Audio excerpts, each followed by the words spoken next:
Hi guys, just want to make a quick video going over the top 5 elemental shamans in patch 9.1.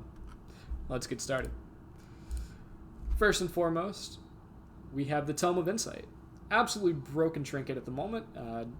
You can upgrade it all the way to eye level 233. It is a reward from opening Korthian armaments and drops from Korthian rares on top of that. It can be upgraded through the Archivist Codex rep, rank 5 and rank 6 specifically. Rank 5 will let you get it to 226. Rank 6 will let you get it to 233. It costs about 5,000 artifacts to upgrade it all the way from 207 to 233, so keep that in mind. Currently, it gives more crit than an I-233 Cabal Seminole from Mythic Sire to Nathrius. It also gives more crit and better secondary stats than almost every item in Sanctum of Domination, so it's probably going to get nerfed pretty soon. They don't want a trinket that everyone can get relatively easily.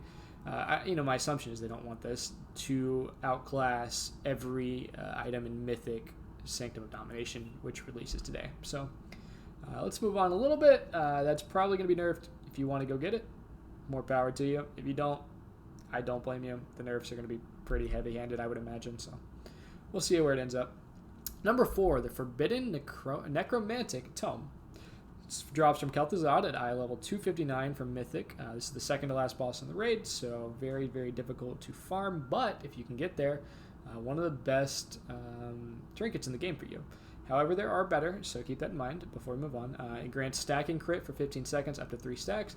This, even when stacked 3 times, grants less crit than the previous item, the Tome of Insight. So that's kind of why I'm saying Tome of Insight's probably going to get nerfed. This is the Mythic second to last boss, best trinket supposedly, and it gives less crit. So it does have an active, raise an ally as a pet pretty much. Likely not very good. Depends on how it works. Can you battle res your allies without losing the skeleton? If you can, then great. That means it'll be okay to use if you have dead allies, but it's not consistent. You need, it's got a 10-minute cooldown. It's just, we'll see how this one works. It depends on the mechanics. It could be very good, could be very bad, but if you can't battle res, almost no one's going to want you to use it because battle reses are important. So something to consider.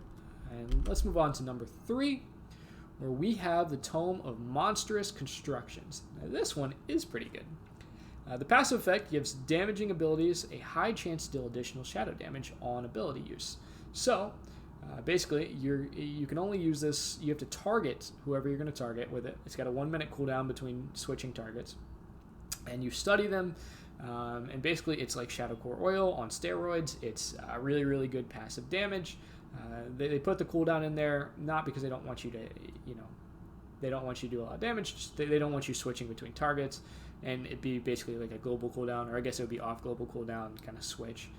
So they did that so that you go into a fight, you just keep it on the boss, you kill everything else as normal, but on the boss you'll be doing a lot of extra damage. So good passive effect right there, number 3. Moving on, number 2, EBONSOUL VISE. Now this item is simming extremely high for elemental shamans, and it's because you get the extra critical strike from Shredded Soul.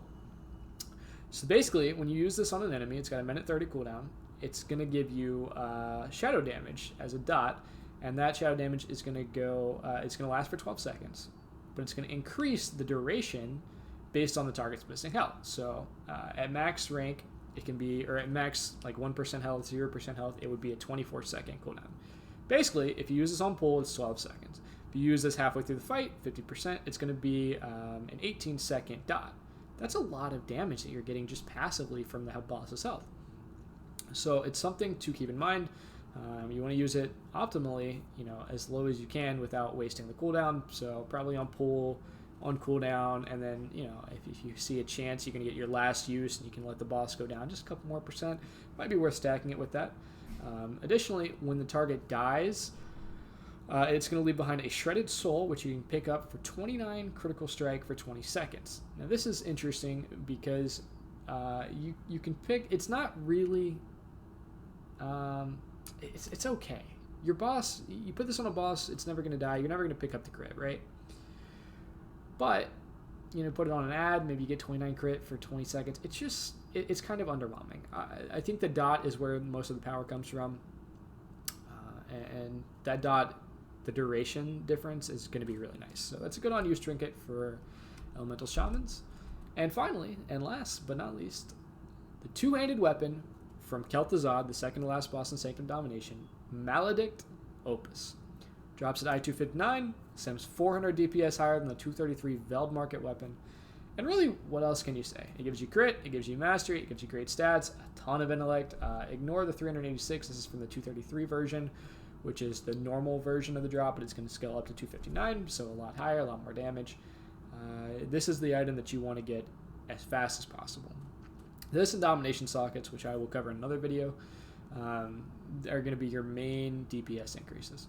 So let me know what you guys think about this list. If you have a better list, if you have different opinions, please let me know. Feel free, comment, give me some feedback. I'd really appreciate it. And thank you so much for watching. I really appreciate your time. Hope you have a wonderful day, and peace out.